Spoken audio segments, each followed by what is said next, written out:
The U of A, University of Arizona Wildcats win this game against the Washington State Cougars. Um, the final score was 73 to 56. Just off the beginning, that was amazing. The three pointers that uh, Kevin Parham had, 5 out of 6 from 3 point land. He did really fantastic, and I did notice that he had there was a little article about him in the Sports Illustrated, so that was kind of cool. It was nice to have that article, and then after the article came out, then he makes 5 out of 6 from 3 point land, so that's pretty awesome. Um, the Arizona Wildcats shot 11 for 22 from 3 point land, so they made 50% from 3 point land, so they did really nice from 3 point land. Um, and Caleb Tarczewski, uh, his season high was 10 points, and today he finally broke out of that season high and he made 12 points. And for most of the game, he was the lead scorer in this. He was the lead scorer out of everybody. But then Mark Lyons knocked down some three pointers, and Kevin Parham knocked down some three pointers, and then Kevin Parham and Mark Lyons had more points than Caleb Tarczewski did. But I just wanted to say that these freshmen, Caleb Tarczewski, Grant Jarrett, um, Brendan Ashley, they're all making really nice contributions, and I wanted to say that the reason that it's really nice that they're making these contributions is because the rest of the team can still score pretty good, but then the contributions from the freshmen, oh, they're important. They're very important, but it's not life or death. And I know I can't, I shouldn't say that because there's been a lot of times when, a shot by Grant Jarrett or a shot by Brendan Ashley or a shot by, Caleb Drzezinski, made the game so that we would be able to win it. And I just it's nice to have the reason why I'm saying that is because it's nice to have the freshmen kind of feeling their way about the game and still being able to win games, because I think we're at 23 wins and 4 losses now uh, for the Arizona Wildcats record season record.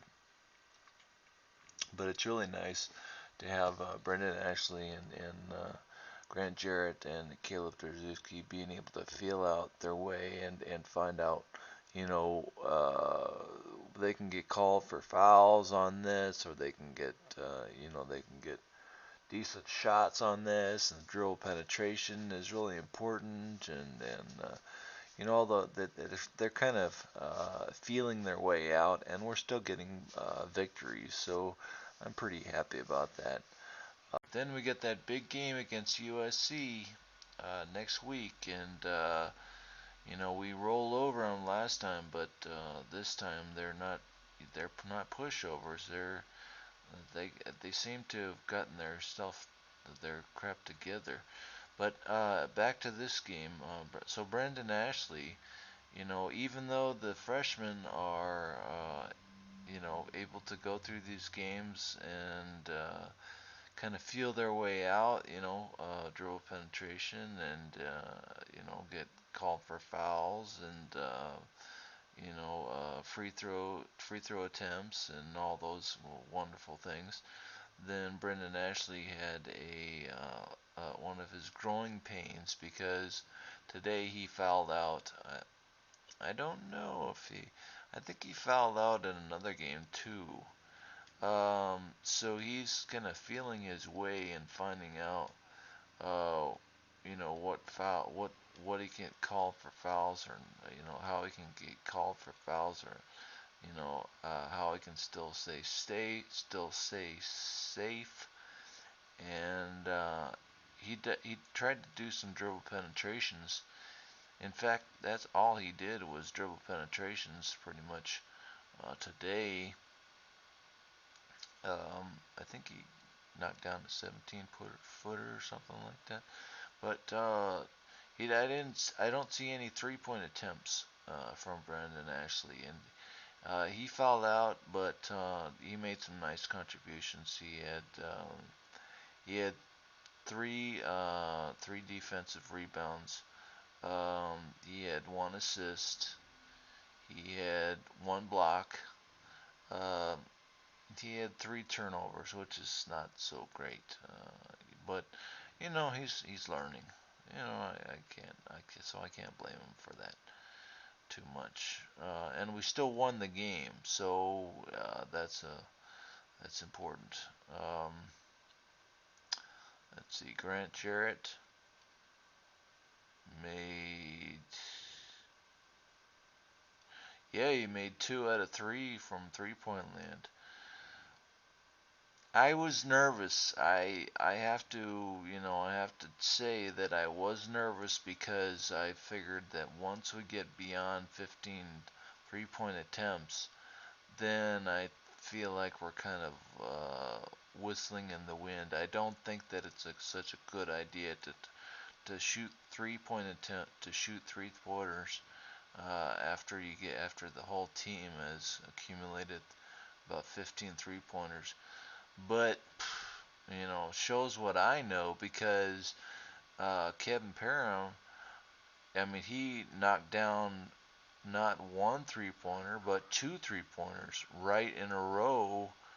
I think it was 3 3-pointers right after that, and so I stand corrected. And then Mark Lyons, he knocked down a 3-pointer also.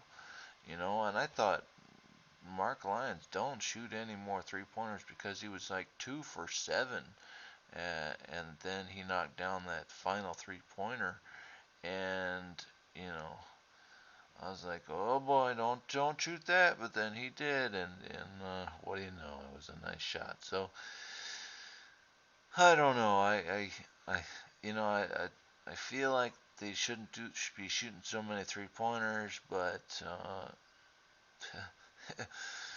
Uh, live by the sword, die by the sword. The final score was 73 Arizona Wildcats, 73 the Washington State Cougars, 56. And a lot of those, the point differential was because of the 3-pointers, knocking down the 3-pointers. And that's why Arizona was able to win. That's why Arizona was able to win by 17. But another thing that really made me nervous, that I did not like, that, that freaked me out a little bit, was 45% field goal percentage for the Washington State Cougars.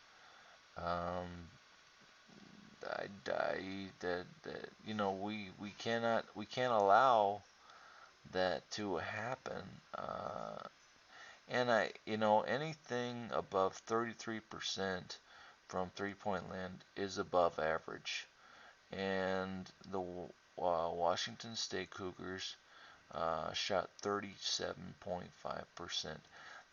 We contained them very nicely. The Arizona Wildcats contained the Washington State Cougars very well from 3-point land in the first half, but then in the second half, then we got kind of sloppy.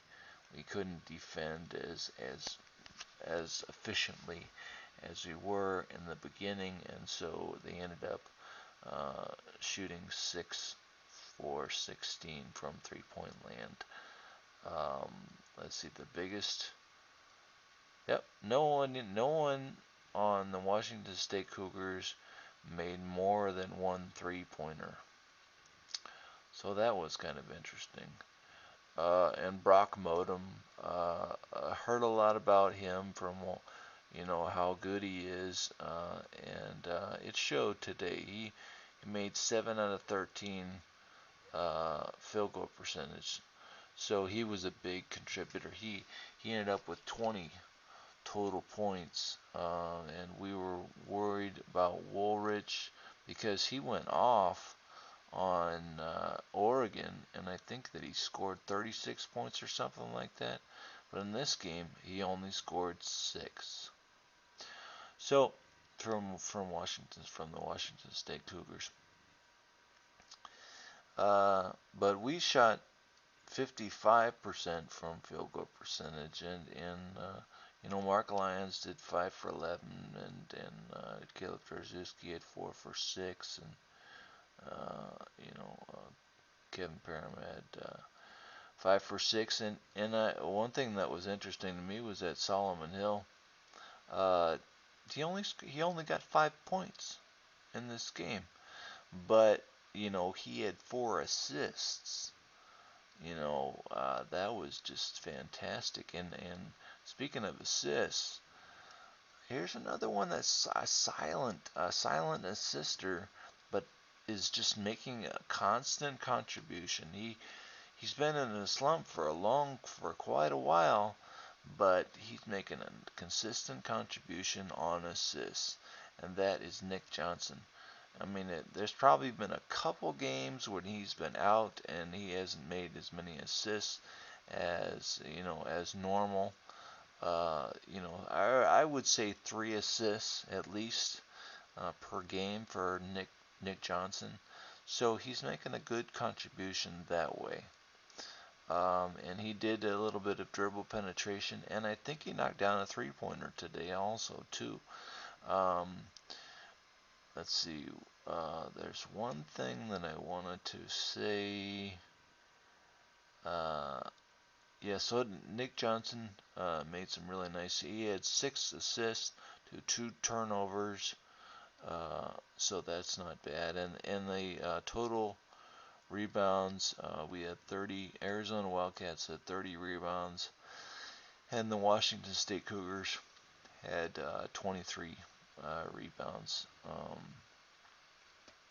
I wanted to keep our turnovers down, so we ended up only getting 11 turnovers, so that's not too bad. And the Washington State Cougars had 12 turnovers. I thought that at the end there, when there was like 10 minutes left in the game, and I think it was a 10-point game. The University of Arizona was winning by 22 points at one point, but then their defense started to slack off a little bit in the second half. Well, quite a bit in the second half, and that's whenever Washington State started to come back, and they knocked it down from a 22-point lead to a 10-point or 11-point lead. I can't remember. But so I thought that at that moment, whenever it was only a 10-point difference, I looked at the amount of free throw attempts, and I think we only had 9 or 8 or something like that, and that's not good. You need at least 15 or 17, 15 or 16, somewhere around there, free throw attempts, and I think the reason why I'm saying that you need that many free throw attempts is because I think then that shows that your team is willing to fight and dribble inside, and not afraid, and not playing timid, not just jacking up 3-pointers like they're going out of style. And so that's why I was saying, you need more free throw attempts than 9. Uh, at that so late in the game. But that was whenever also uh, the Arizona Wildcats just did a lot of. They started to do a lot of dribble penetration whenever we were uh, whenever it was like 11 point difference. Whenever University of Arizona was ahead still by 11 points, then we started to do some dribble penetration because we got away from that, I think. But that I thought it just shows what I know, because I thought that in order to get back into this game, then we needed to do some dribble penetration. But that was whenever Kim Parham and Mark Lyons knocked down some 3-pointers. And so, go figure. I don't know. But it's just like I was telling, I think Lacey Collins from 1290 AM The Source. Um, we just we have all the pieces. We just need to work. The Arizona Wildcats have all the pieces to make this a winning, to go deep into the conference, into the NCAA tournament, into the big dance. But it's just the guys need to get along. Need to get along really nicely with each other. Solomon Hill, Mark Lyons, Kevin Parham, Nick Johnson, Caleb Tarczewski, Grant Jarrett, Angelo Chol. You know, all those guys. It's a hard thing because you guys got a lot of different attitudes, and so just trying to get everybody to agree to work as a team is really valuable, and that's what's going to give us the ability to go deep into the tournament, if we can uh, deep into March. But anyway, we will, big game against USC, I think on Wednesday. So hopefully we can keep them, with a good defense. Hopefully the University of Arizona can uh, you know uh, keep down their field goal percentage, keep the USC Trojans field goal percentage down, and the three-point attempts, three-point percentage down, and